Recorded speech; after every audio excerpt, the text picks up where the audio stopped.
Good morning. Let's talk 3 things that I learned this week.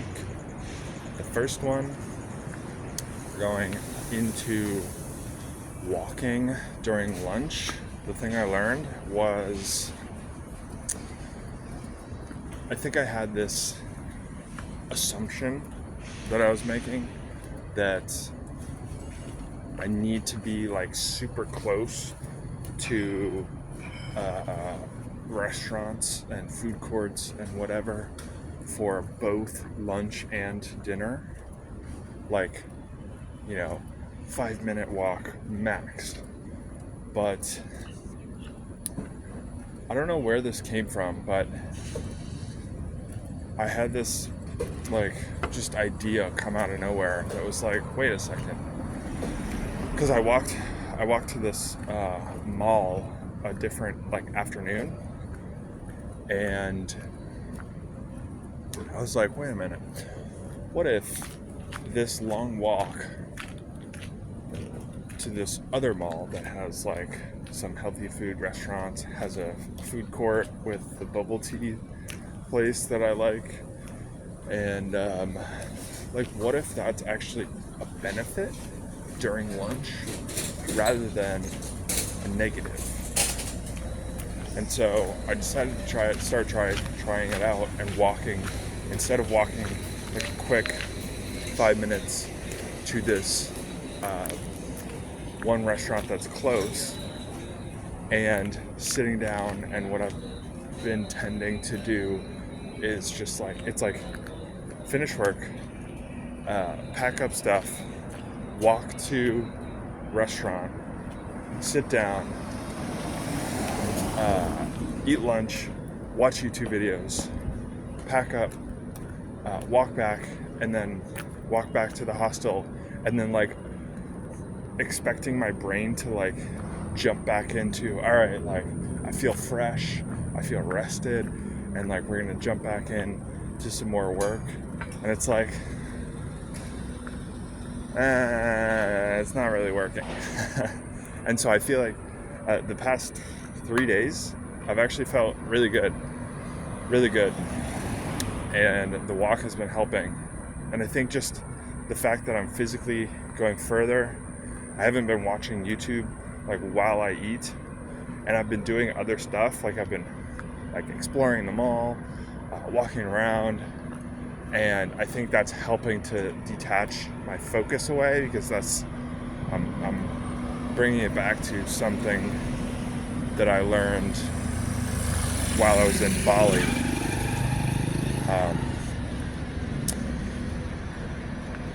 Basically, walking.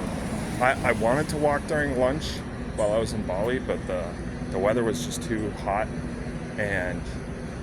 But here, you can walk in the shade in the afternoon, so it's really good. Anyway, I have been finding a lot of value in that and wanted to share. So, second thing is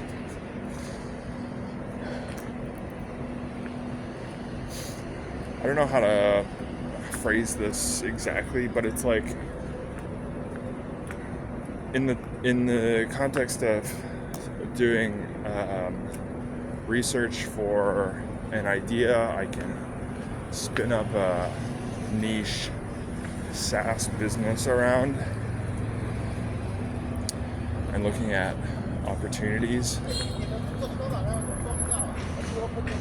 I think what I learned was I need to consider execution ability and probability into my kind of criteria, because what I was finding with doing research into influencer marketing was that yes, there appears to be an opportunity. I was looking at how I can facilitate more authentic creator relationships, and when I started actually thinking about okay, like what's this tool gonna look like? And like, I had the idea of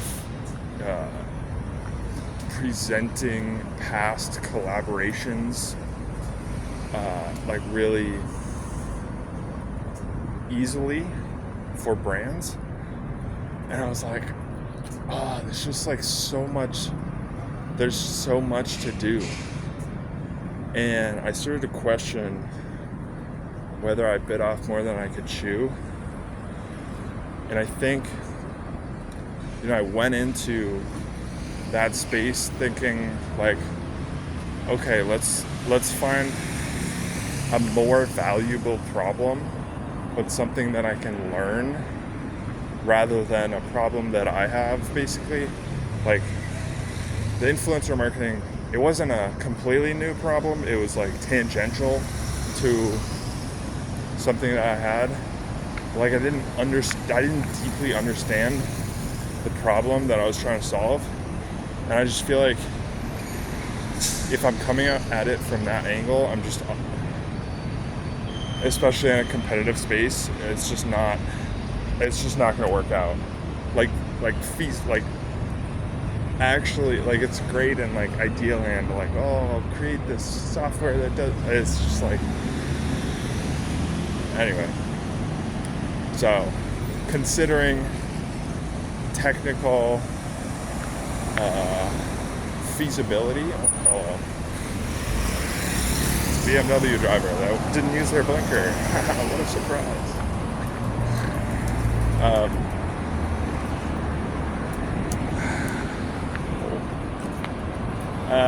Yeah, I think I've said enough for that.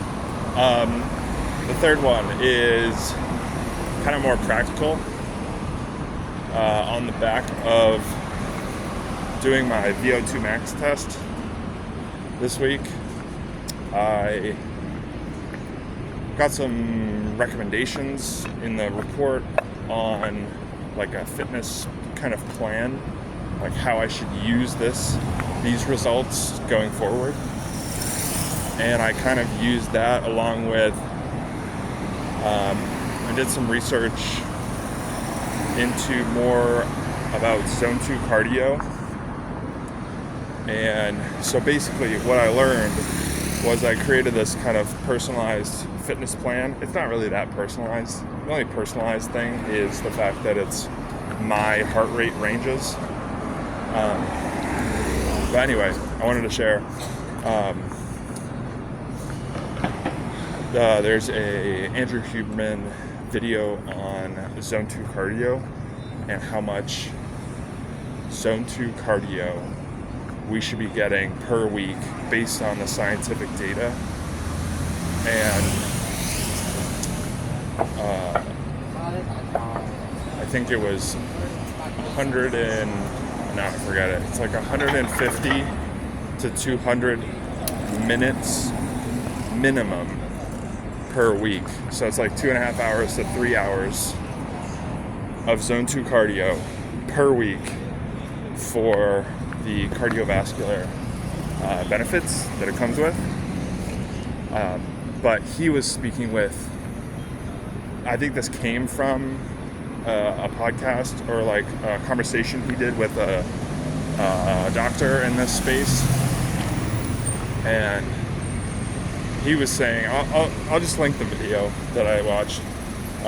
He was saying how the doctor said that we don't really, I mean, it's great if you want to like schedule in, 90 minutes on the treadmill kind of thing. But what's really gonna move the needle is just being more active during your day, incorporating more like fast walking or, pacing back and forth if you're on a meeting, or, just walking around, being more active during your day. And that is actually gonna contribute more to that 3 hours minimum per week. So anyway, that's what I learned about zone 2 cardio. Basically my fitness plan that I created or started to like kind of draft out is focusing on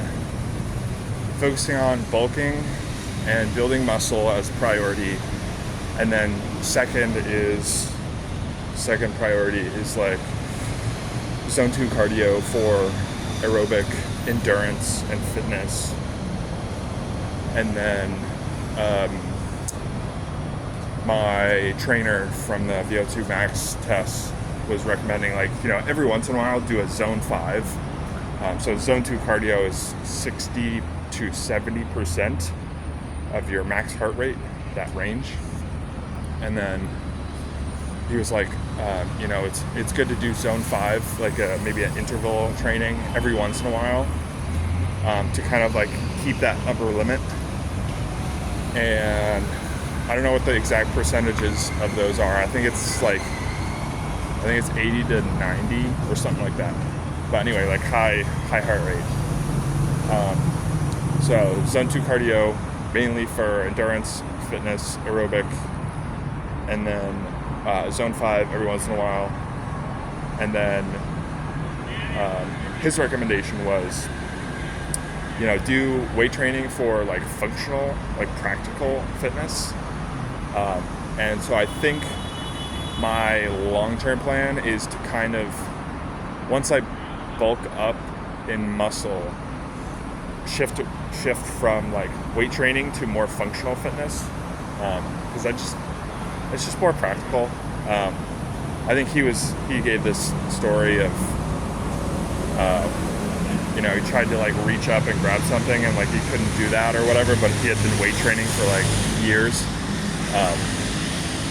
So yeah, bulking, weight training, zone 2, mostly zone 5, and then moving into functional training. The last thing was just like on the same vein as like practical functional training, would be to train like sprints. Because if you think, you're walking through a city or whatever, and like 3 guys like come up to you and they try to grab your purse or like, your briefcase or whatever, like what's going to be practically the most useful in that? It's probably going to be like, you're walking, stop, turn, and like sprint as fast as you can in the other direction, to create space, and then endurance to just outlast and just outrun them. So that's what I learned this week. I'll see you tomorrow. Thanks for listening. Bye.